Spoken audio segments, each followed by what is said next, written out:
Jacob Thorne had always known the land better than anyone. His family had tilled the soil for generations, raising crops and livestock with a sense of pride that came from centuries of hard work. But despite his expertise, this season had been different. No matter how carefully he sowed his seeds, no matter how much water he provided or how diligently he worked, the crops refused to grow. At first, Jacob dismissed the failure as bad luck, or perhaps a result of the particularly harsh summer heat. But as the weeks passed, the situation worsened.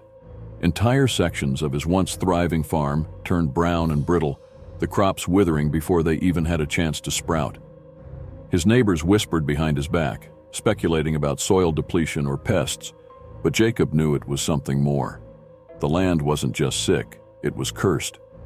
The whispers grew louder when Jacob sought advice from other farmers in the village. Many told him the same thing, that his land was doomed. "You should sell it, lad," one old man had said, shaking his head.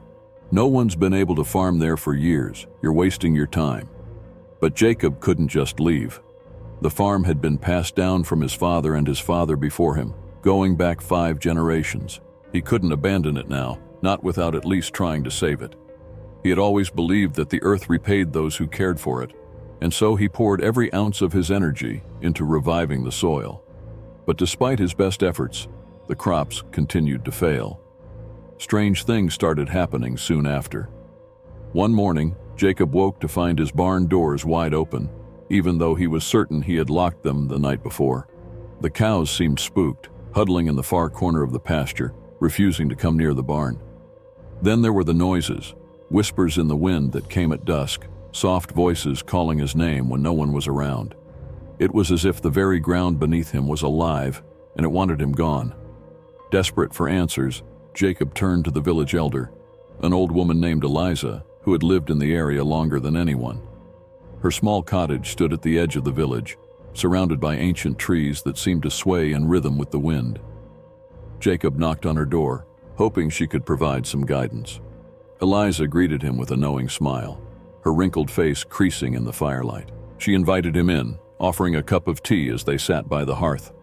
Jacob explained his situation, describing how his once prosperous farm had turned barren overnight and the strange occurrences that seemed to follow. Eliza listened quietly, her eyes narrowing as she stirred her tea.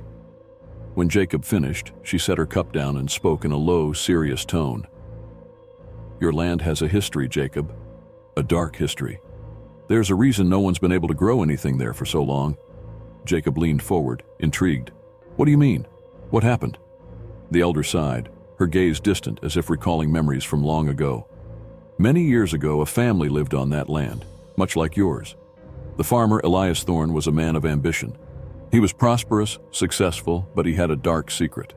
One night, his entire family vanished. Some said it was a plague, others believed they were murdered. But no one ever found their bodies. After that, the land became tainted. Crops wouldn't grow, livestock refused to graze. It's as if the land itself had turned against anyone who tried to settle there." A chill ran down Jacob's spine. He had heard rumors of the old curse but never gave them much thought. His father had never mentioned anything like this, but then again, his father had died young, leaving Jacob to take over the farm when he was still a boy. Perhaps there were secrets about the land his father had kept hidden from him. "What can I do?" Jacob asked, his voice trembling. "How can I stop this?" Eliza stared at him for a long moment before speaking. "There's only one way to lift a curse like that. You must uncover the truth about what happened. The spirits of the past won't rest until the wrongs have been righted."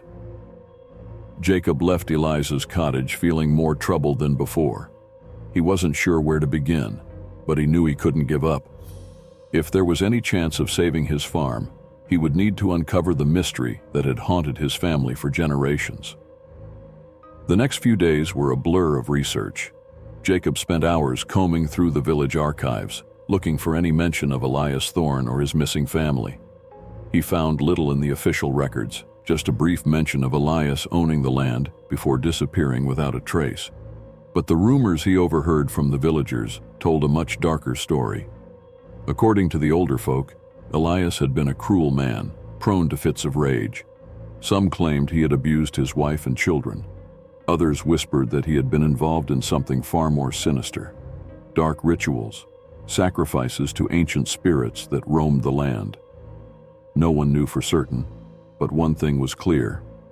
Whatever had happened to Elias and his family had left a stain on the land that refused to fade. One night, as Jacob sat by his fireplace, exhausted from another fruitless day of research, he heard it again, the whispering. But this time it was louder, more insistent. The voice called his name, beckoning him outside. Heart pounding, Jacob grabbed his lantern and stepped into the cool night air. The whispering seemed to come from the edge of his property, near the old well that had long since been sealed off. The villagers had warned him never to go near it, claiming it was cursed, but Jacob had always ignored their superstitions. Now, though, he felt a strange compulsion to follow the voice. As he approached the well, the air grew colder, the wind biting at his skin. The whispers intensified, swirling around him in a cacophony of voices. Jacob knelt beside the well, his hands trembling as he pried off the heavy wooden cover. The darkness inside seemed to stretch on forever, but Jacob knew that whatever he was looking for was down there, buried beneath the earth. With a deep breath, Jacob lowered a rope and descended into the well. The air was thick and stale, the walls damp with moisture. As he reached the bottom, his lantern flickered, casting eerie shadows on the stone, and then he saw it, a pile of bones half buried in the mud, human bones. Jacob's heart raced as he realized what he had found. This was the Thorne family. Elias, his wife, their 2 children, murdered and thrown into the well all those years ago. But who had done this, and why? Suddenly, the lantern went out, plunging Jacob into darkness. The whispers returned, louder than ever, filling his head with images of betrayal and bloodshed. He saw Elias arguing with a man, his brother, consumed by greed. The brother had killed Elias and his family in a fit of jealousy, coveting the land for himself. But the land had rejected him, cursing his bloodline and anyone who dared to claim it. Jacob scrambled out of the well, his mind reeling from the revelations. He knew what he had to do. The curse could only be lifted if the truth was brought to light. The Thorne family needed justice. The next morning, Jacob went to the village council and revealed what he had discovered. The villagers were shocked, but they couldn't deny the evidence. A proper burial was arranged for the remains, and a small memorial was erected in honor of the Thorne family. Over the next few months, Jacob noticed a change in the land. The soil, once barren and lifeless, began to heal. Crops started to grow again, slowly at first, but with each passing season, the farm flourished. The whispers disappeared, and the strange occurrences stopped. It was as if the land had finally been cleansed of its dark past. But Jacob would never forget what he had uncovered. The truth had set the spirits free, but the memory of that cursed night would linger in his mind forever. And though the farm now thrived, Jacob knew that some scars never truly fade.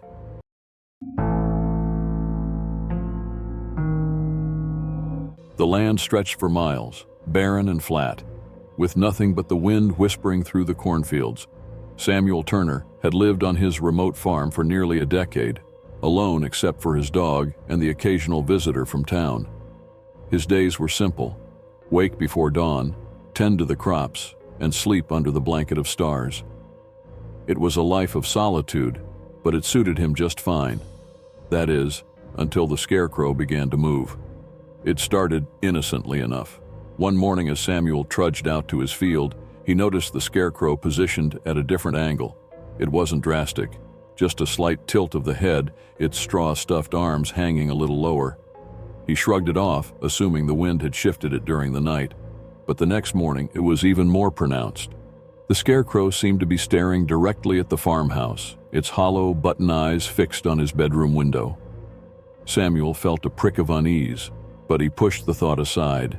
Scarecrows were meant to look eerie, after all. That was their job, to scare off birds and trespassers alike.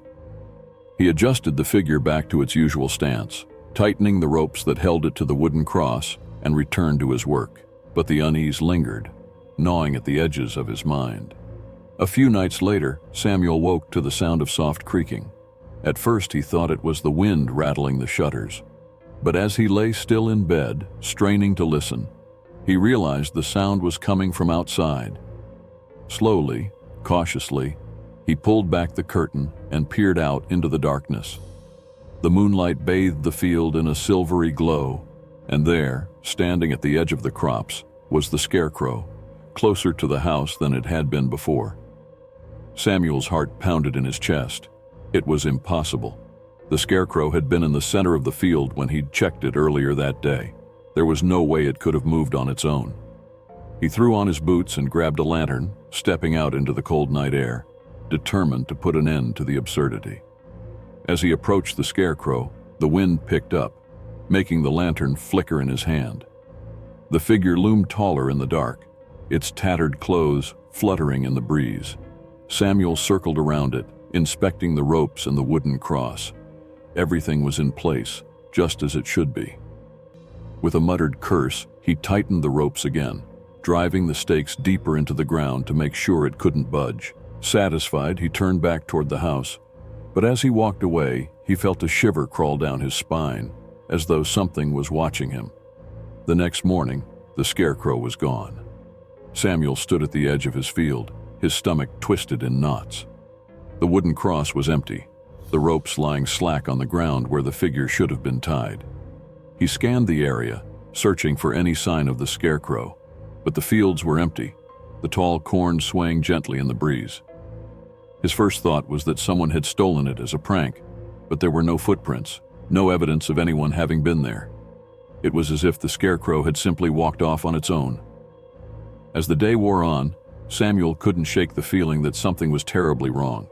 He tried to focus on his work, but every time he glanced toward the empty field, his mind raced with questions. Where had the scarecrow gone? And why did he feel as though it was still out there, watching him? That night, sleep eluded him. He lay awake, listening to the wind howl outside, every creak and rustle making his pulse quicken. And then, just before dawn, he heard it again, the soft, deliberate creaking of something moving outside. This time, Samuel didn't hesitate. He grabbed his shotgun and stormed out of the house, the lantern swinging wildly in his hand. The moon was full, casting eerie shadows across the land. But there, at the far end of the field, he saw it, the scarecrow, standing motionless at the edge of the woods. Samuel's blood ran cold. He knew for certain that he hadn't moved it, and no one had come onto his property. With the shotgun raised, he approached the figure, his heart hammering in his chest. The closer he got, the more unnatural the scarecrow looked. Its once ragged clothes seemed freshly torn, and its straw hands hung at odd angles, as if they had been twisted into new positions. The most unsettling part was its face. The crude burlap sack that formed its head now had deep gashes, as if something had slashed at it with claws, revealing dark, hollow spaces where its eyes should have been.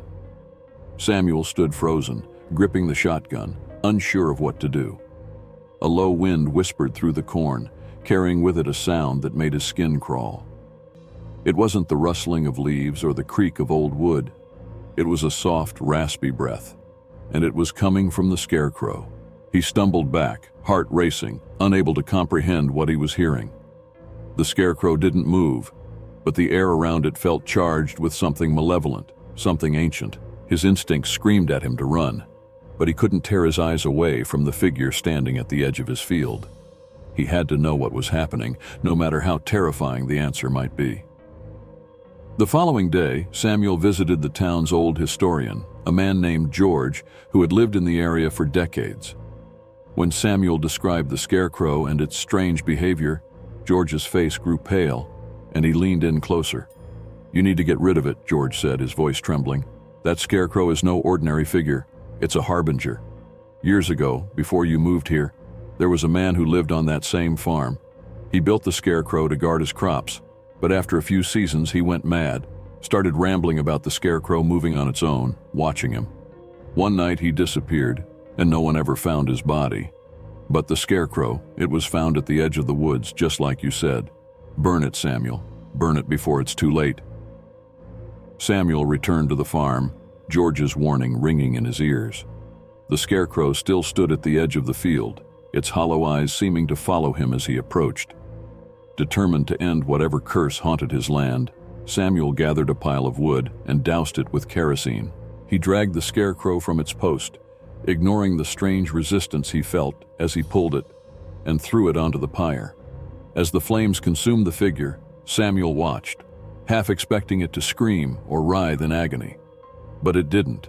It burned quietly, the fire crackling and popping as the straw ignited. Relief washed over him as the scarecrow crumbled into ash, leaving nothing but charred remains behind. For the first time in weeks, Samuel slept soundly. The oppressive feeling that had weighed on him was gone, and the farm seemed peaceful again. But as dawn broke and the sun's first light crept over the horizon, Samuel heard it, a faint, distant creaking coming from the fields. He rushed to the window, his heart pounding in his chest, and there, standing in the middle of the crops, was the scarecrow. Its body was blackened and twisted, but it stood tall, watching the house, as if it had never been burned at all. From that moment on, the scarecrow never left. No matter how many times Samuel destroyed it, it would always return, always watching. And as the days turned to weeks, Samuel knew deep down that it wasn't just the farm it was watching. It was waiting, waiting for him to make a mistake, waiting for the night when it would no longer stand still. And on that night, Samuel knew it would come for him.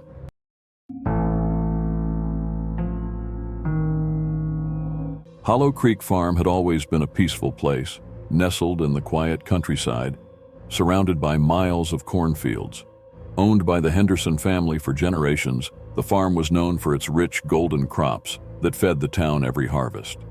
But something had changed in recent months. What was once a bustling and welcoming place had become unnervingly silent, with an oppressive atmosphere hanging over it like a dark cloud.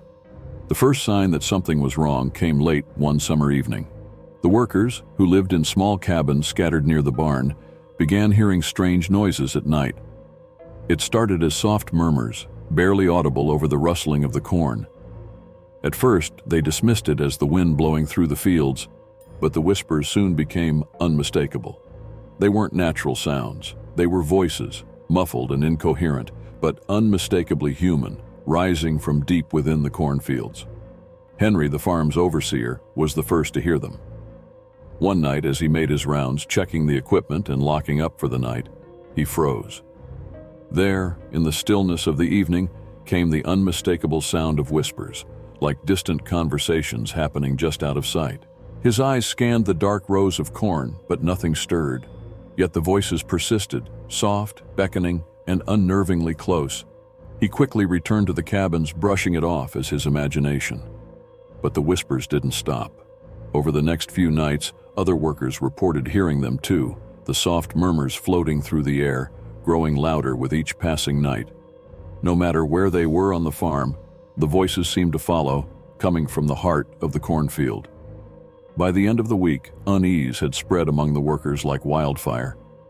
No one dared go near the cornfield after dark, not even to retrieve tools or equipment left behind during the day.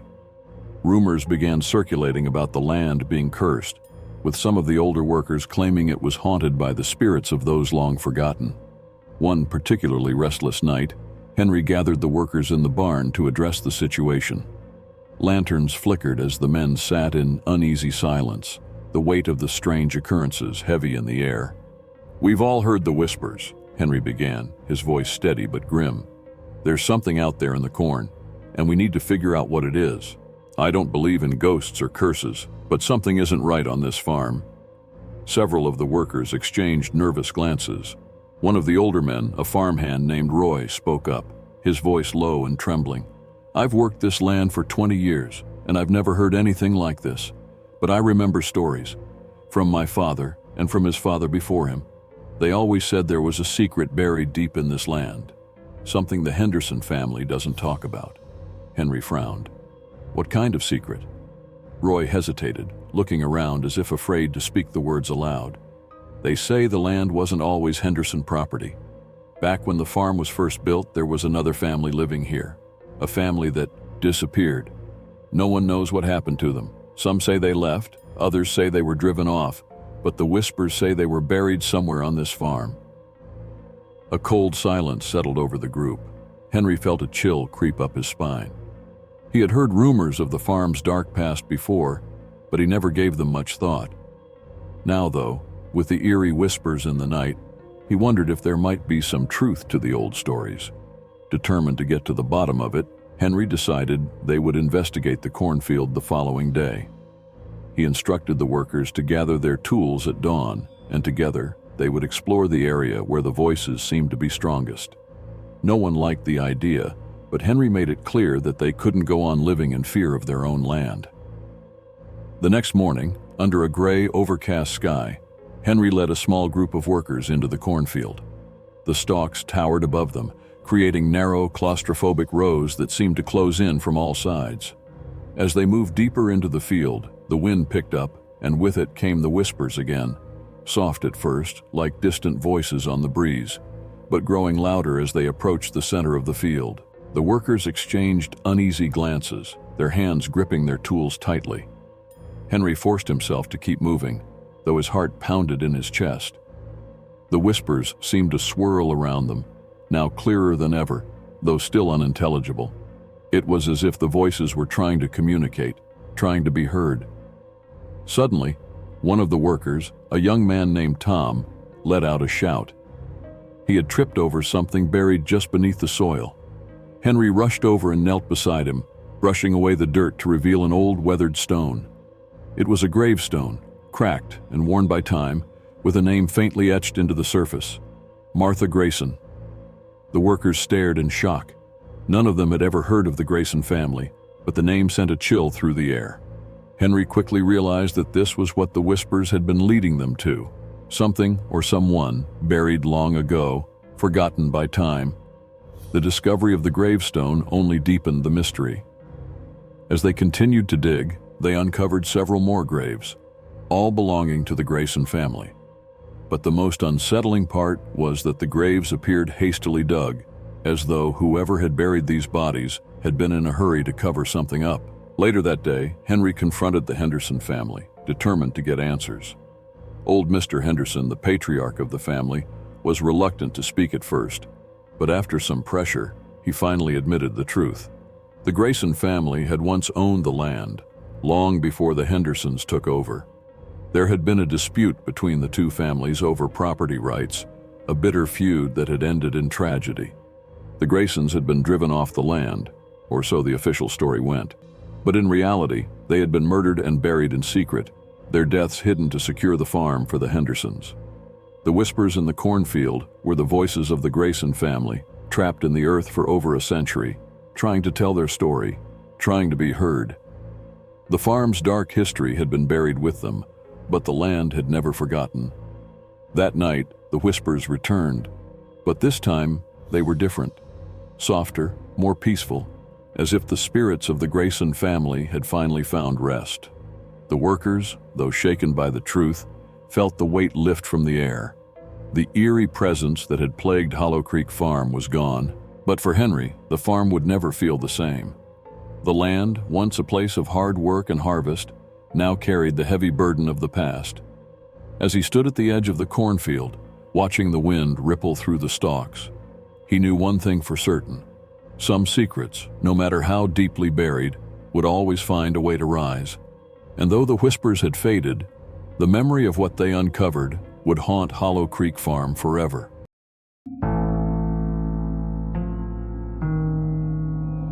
Black Ridge Farm had been in the Dempsey family for over 100 years, nestled at the foot of the Black Ridge Mountains.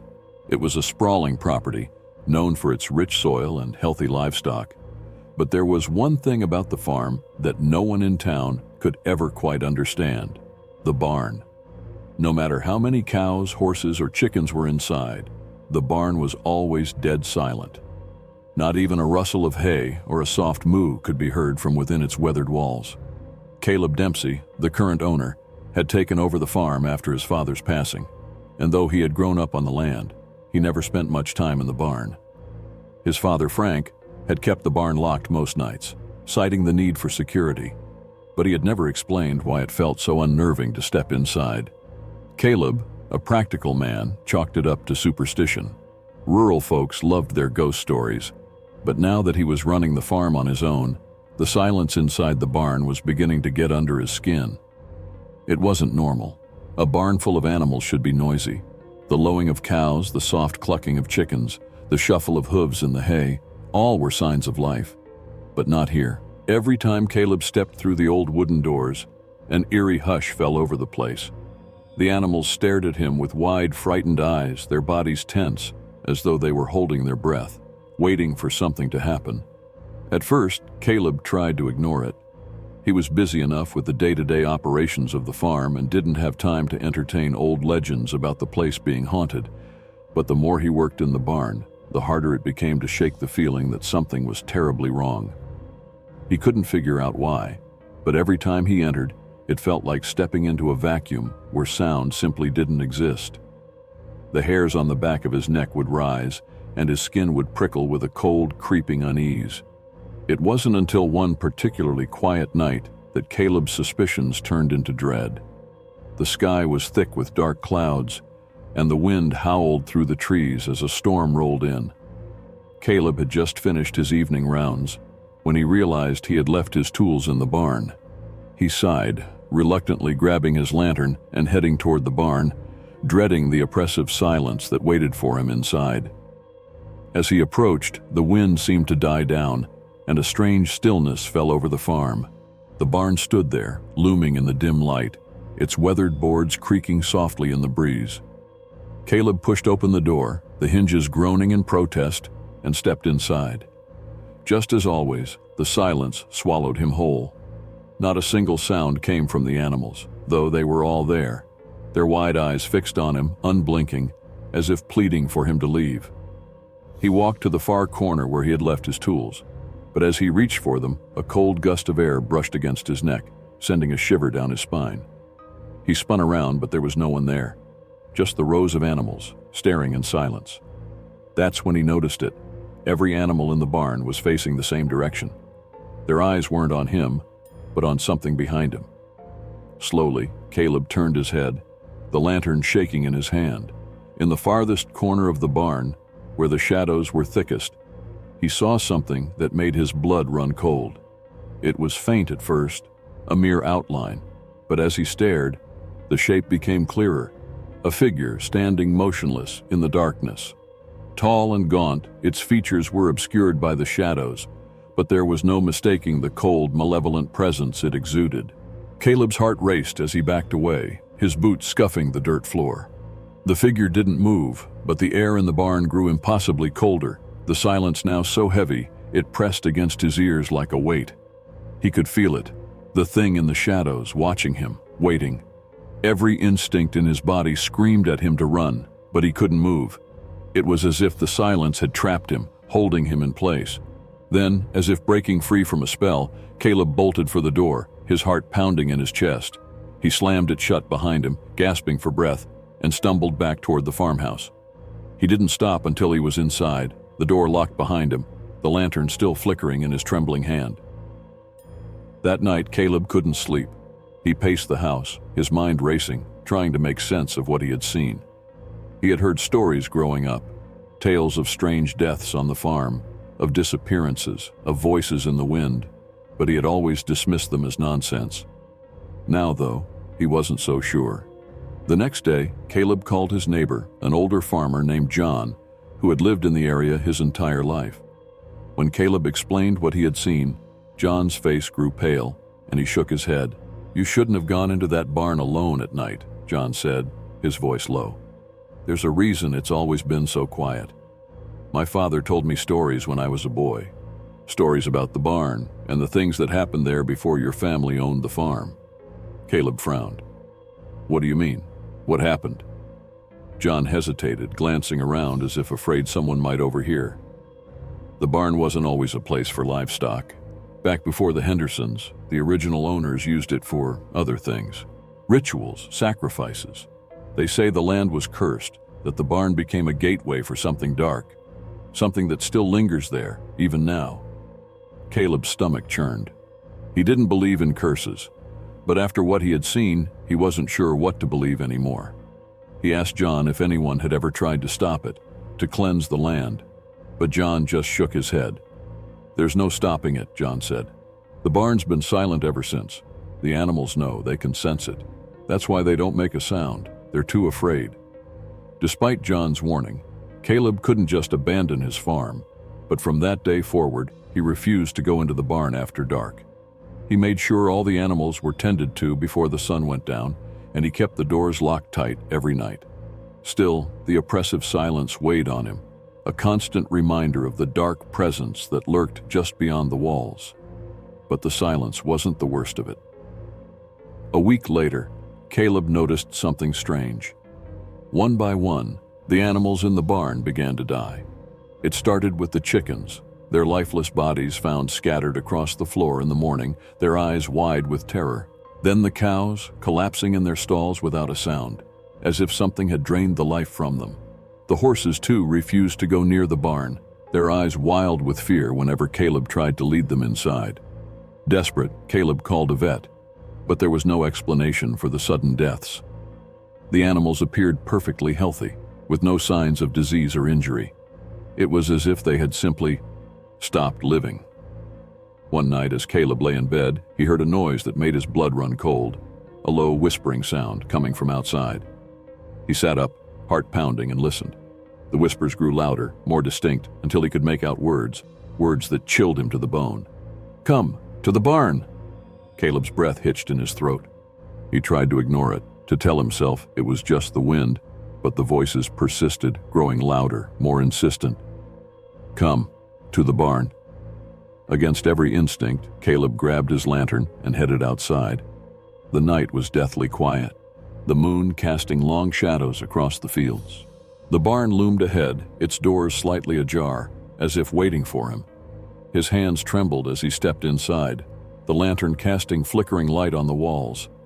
And there, in the center of the barn, stood the figure again, tall and gaunt, its hollow eyes staring straight at him. The air grew thick with the sound of whispers, voices rising from the corners of the barn, filling his head with dark, twisted words. The last thing Caleb saw before the lantern flickered out was the figure stepping forward, its hand outstretched, and the barn door slamming shut with a deafening finality. The next morning, the farm was eerily quiet. No one ever saw Caleb again. The barn stood silent just as it always had, the animals gone, the fields overgrown. And though the townsfolk whispered about what might have happened, no one dared go near Black Ridge Farm. The silence was too thick, too unnatural. They all knew, whatever haunted that barn, it still waited in the silence for its next victim.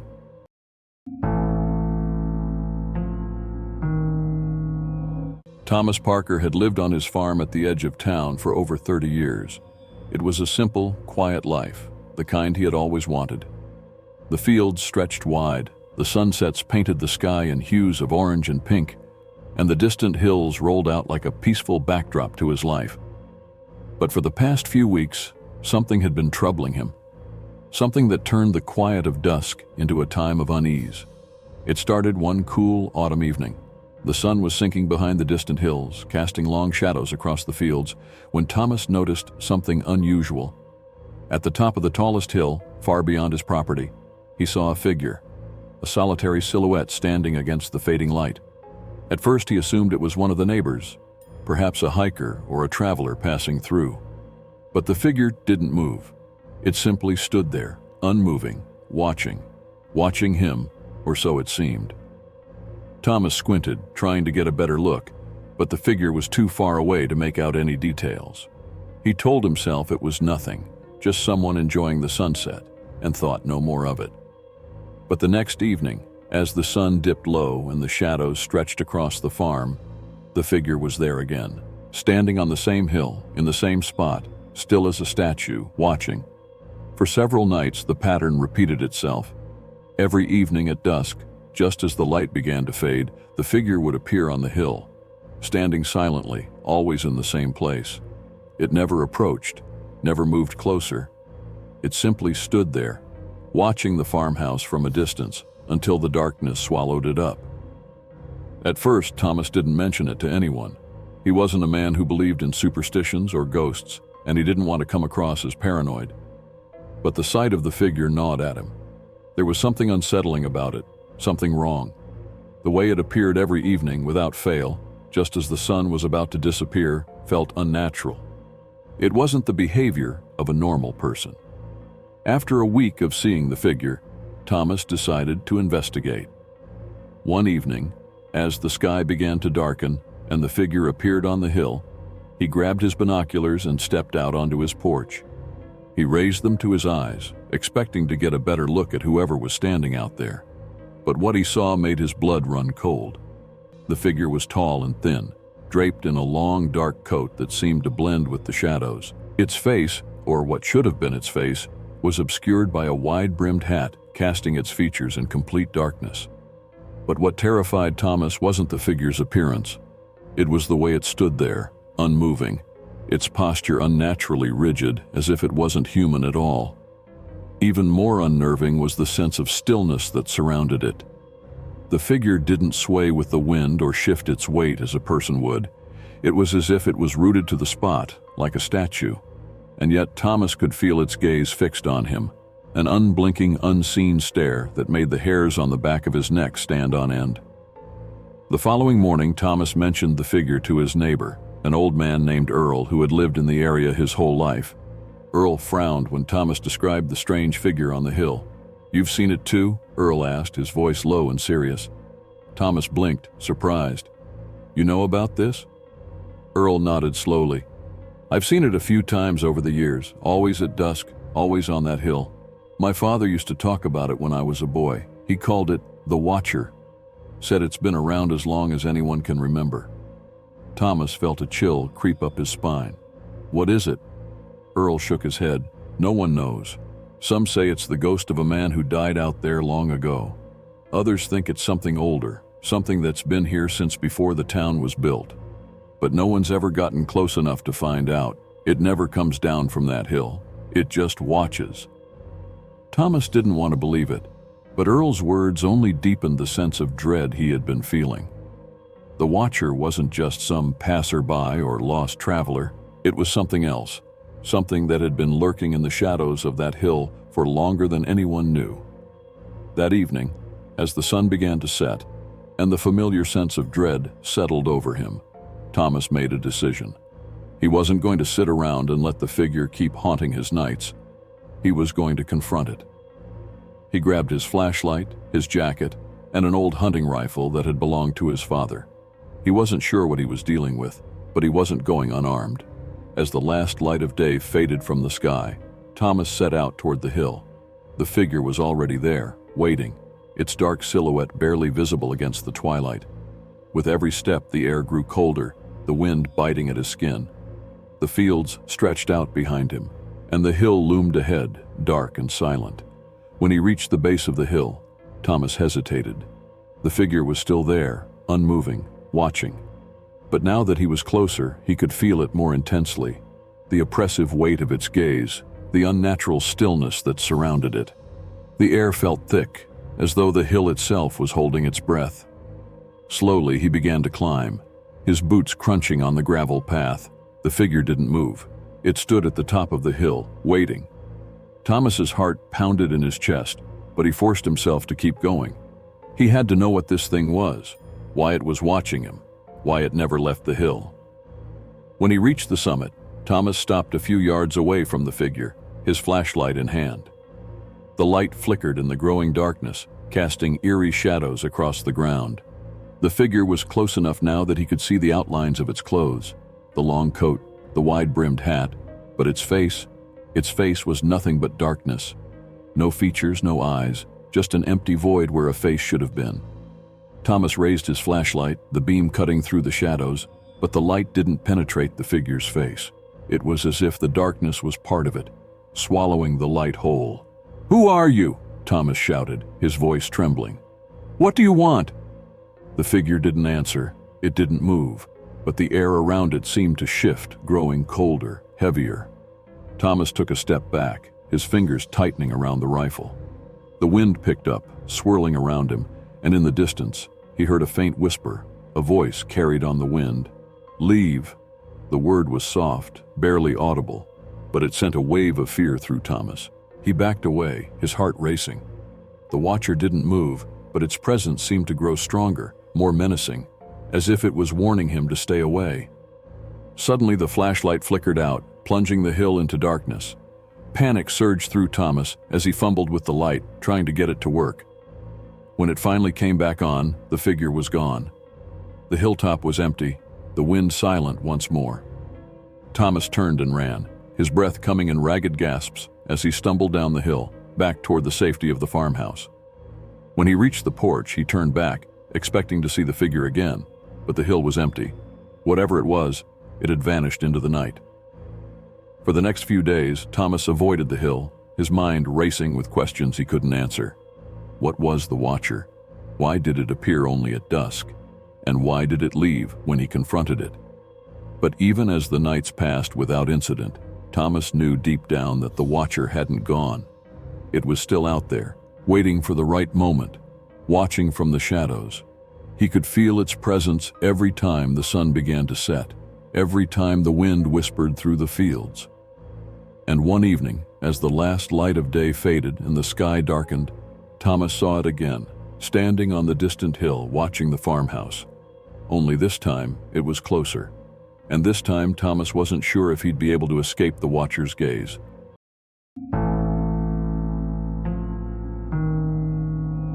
It was an autumn evening when the first scream pierced the night. The air was crisp and still, with only the sound of rustling cornfields in the distance, when an unearthly wail rose from beneath the old grain silo on the outskirts of Whitaker Farm.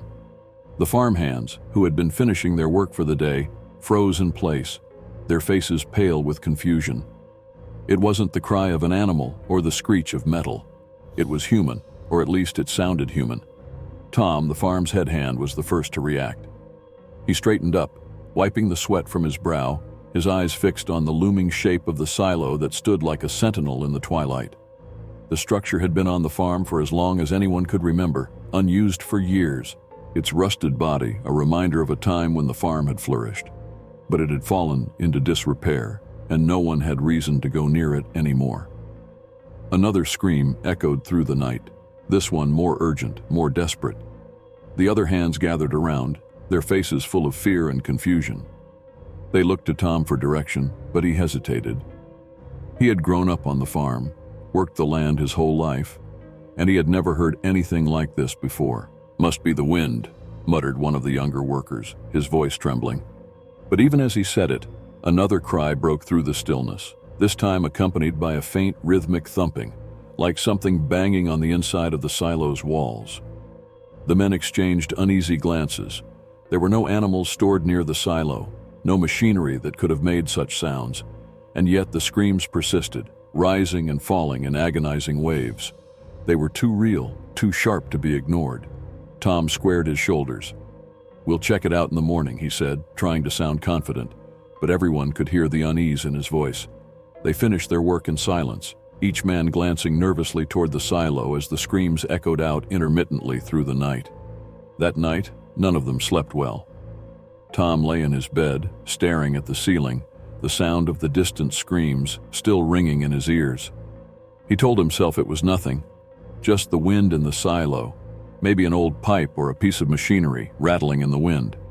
But the sound had been so visceral, so full of pain. It gnawed at him, kept him wide awake, until the first light of dawn broke through his window. The next morning, Tom gathered the farmhands and headed out to the silo. The air was thick with tension as they approached the rusted structure, the ground beneath their boots soft from the rain that had fallen the night before. The silo loomed above them, casting long shadows across the field, its metal sides dark and streaked with rust.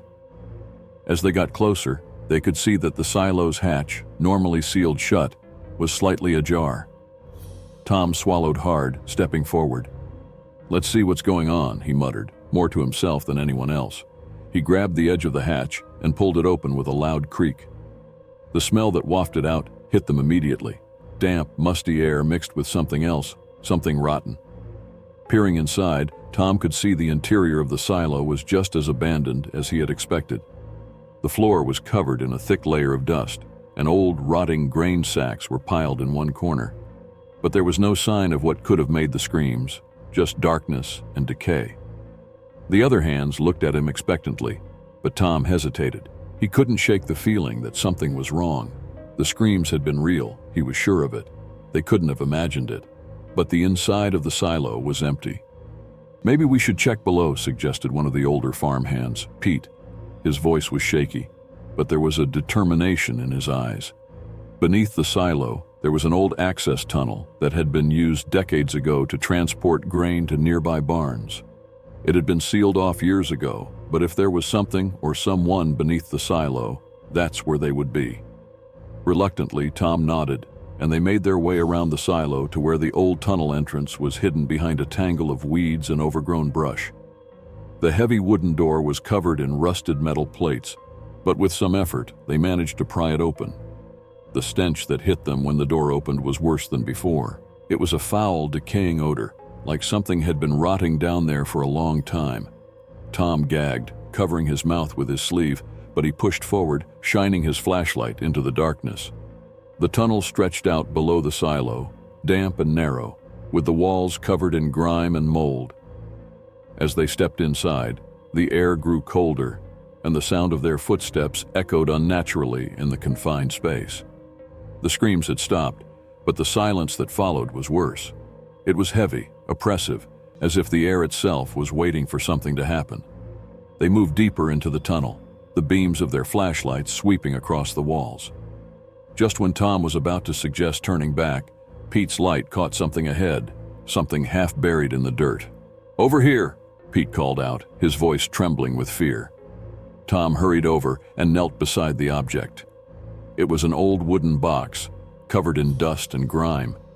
It looked like it had been down here for decades. The lid was cracked and splintered, and with a hard tug, Tom managed to pry it open. Inside was a collection of strange objects, old tools, frayed ropes, and what looked like scraps of fabric. But beneath it all, something glinted in the dim light. Tom reached in and pulled out a rusted chain. As he lifted it, something else came with it, a small human-like bone. Tom recoiled in horror, dropping the chain back into the box. The bone clattered against the wood, echoing through the tunnel. The farmhands stood frozen, their faces pale with shock. "What the hell is this?" one of them muttered, his voice barely above a whisper. Before anyone could answer, the scream started again, louder this time, more desperate. But this time, they weren't coming from above. They were coming from below, from the very ground beneath their feet. The floor of the tunnel trembled slightly, and the screams intensified, echoing through the dark space. Tom's heart pounded in his chest as he looked around, panic rising. The sound was deafening now, as if hundreds of voices were crying out at once. The walls seemed to close in, the air thick with a sense of terror. "We need to get out of here," someone shouted. But before they could move, the ground beneath their feet gave way. Tom felt himself falling, the world spinning as dirt and debris rained down around him. He hit the ground hard, the wind knocked out of him, his flashlight slipping from his grasp. The screams were all around him now, filling his ears, filling his head. For a moment, everything was chaos. The others were shouting, scrambling to get back to their feet, but the ground continued to shift and tremble. Tom struggled to breathe, clawing at the dirt as he tried to get his bearings. Then, out of the darkness, he saw it, a figure, pale and twisted, rising from the ground like a nightmare. Its face was contorted in agony, its eyes hollow and empty. It reached out toward him with long skeletal fingers, and as its mouth opened, a wail unlike anything he had ever heard filled the tunnel. Tom screamed, scrambling backward, but there was nowhere to go. The walls of the tunnel pressed in, and the ground beneath him felt unstable, as if something was crawling beneath the surface, trying to pull him under. The last thing he saw before the world went black was the twisted figure looming over him, its hollow eyes staring into his soul. When Tom woke up, he was outside, lying on the cold ground near the silo. The other farmhands were there too, dazed and terrified, but alive. The tunnel had collapsed, sealing whatever had been beneath it back into the earth.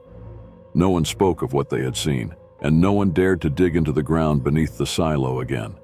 The screams had stopped, but the farm was never the same. Tom could still feel the weight of the darkness beneath his feet, the presence of something ancient and malevolent lurking just below the surface. And though the screams were gone, the silence that followed was far worse. Thank you for watching. Please like, share, and subscribe.